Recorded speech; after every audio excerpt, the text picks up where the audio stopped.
Today on In the Zone TV, we catch up with the legend Trevor Hutton to speak with him about the crazy depths he has been diving to shoot fish. This episode has been brought to you by Boys Extreme.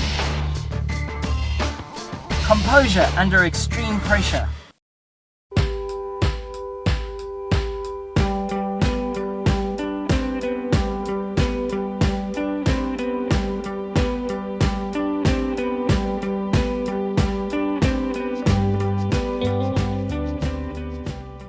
Another beautiful day here in Africa.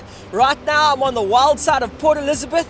I'll be diving today with Trevor Rutledge, one of South Africa's best spearos, and also the legendary Trevor Hutton, who's now warming up for his world record deep water breath hold spearfishing attempt. This part of the coastline is known as the wild side because of its crazy inconsistent surf conditions, so cold water, bad visibility, and if that isn't enough, these waters are known to have the most aggressive sand tigers, or as we call them, ragged-toothed sharks, and also frequenting these waters, the great white shark. The conditions look awesome. Hopefully we just get on some good fish and we'll see you guys out there. Before we head out to sea, I managed to catch up with Trevor a few days ago to speak with him about these crazy depths he's been diving to shoot fish. What I've got is I've got my watch, my dive gauge. I've got a Scuba Pro Meridian here, which is mounted in the line of sight of the GoPro. Yeah. And it also sights up so that you can see the actual taking of the fish and at which depth it gets taken. I soon found out that Trevor is quite different to most deepwater breath-hold spearos, in that he only exercises this discipline under constant weight conditions. Trevor does not use a drop weight system. Whatever weight is on him, he swims back up to the surface with.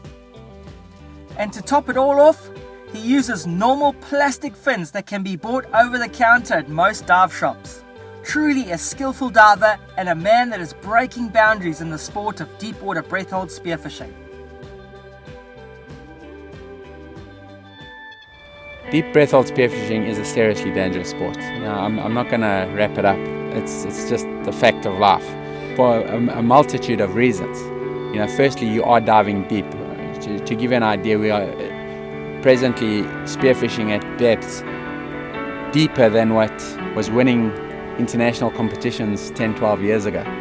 On top of that, it's practicing it in open water environment. There you got to contend with very strong surface conditions, swell, chop, currents, low visibility, shark fear, all these things, and individually are hazardous. Put them together and it becomes extremely hazardous. On top of that, there's very, very, very low safety quotient. I've been a diving instructor now for 21 years. This is my 21st year teaching diving, and been a free diving instructor for the last 10. This is what I do for a living. I teach a deep breath hold spearfishing course. This is a course that has got more than 20 years of free diving and spearfishing experience distilled into it. I've written the course from scratch, complete course designed for the spearfishermen, to teach the spearfishermen to cope with their particular demands of environment and activity. It's not just a free diving course that has been adapted. Typically what I'll do, the first thing I'll do when I get to the sea is I'll go and I'll make friends with the water. Don't put my hands in the water, just paddle it, it's a thing I've always done. Just make friends with it. I'll get a feel, I'll get a sense of where I'm at and where the sea's at, and what the energy is. The fact that I put myself out there the way I do and I execute the dives that I do, I don't think that should be taken as meaning that I'm maverick or that I'm irresponsible or anything. I'm doing these dives because I know that I have the skill. The fact is I've been diving deep for 21 years now. I've been past 60 meters hundreds of times. I've done countless dives in the 60 to 70 meter range, and I've been past 80 meters more than 40 times. Okay, when you've got a really deep dive coming up, at some point, usually moments before the dive, the question's going to pop into my head. What the hell am I doing here?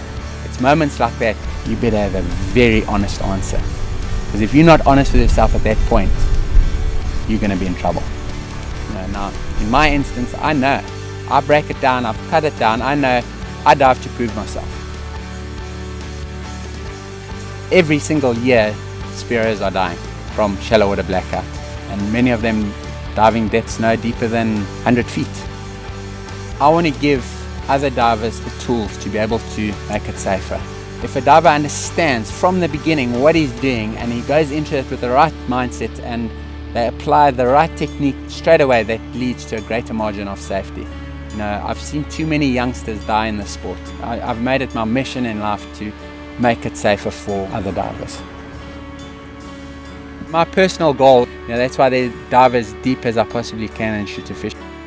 Reefs down there, and I want to get to those reefs, and I want to be the first man, the only man ever to get to those reefs. And can you just imagine the look on that amberjack's face when I get down there 240 feet? They've never seen anybody before. You understand? And there is a serious side to that as well. And as I keep saying, it's a demonstration of skill. And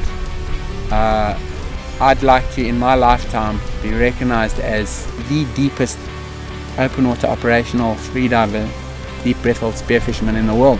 I'm actually bringing a well-recognized judge to verify it. It's important for me, it's important for my business that people know the truth of what I'm actually doing.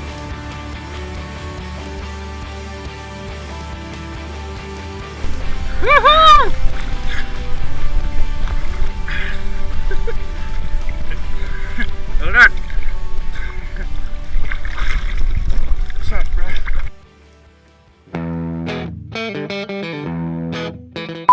This is what it's about, a nice fresh fish after a long day's diving, nothing like it.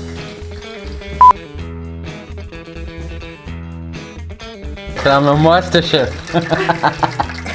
Check out that. Whew.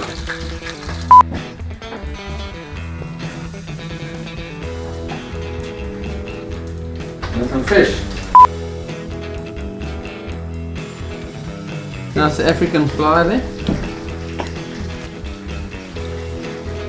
I wish I knew how it got in there.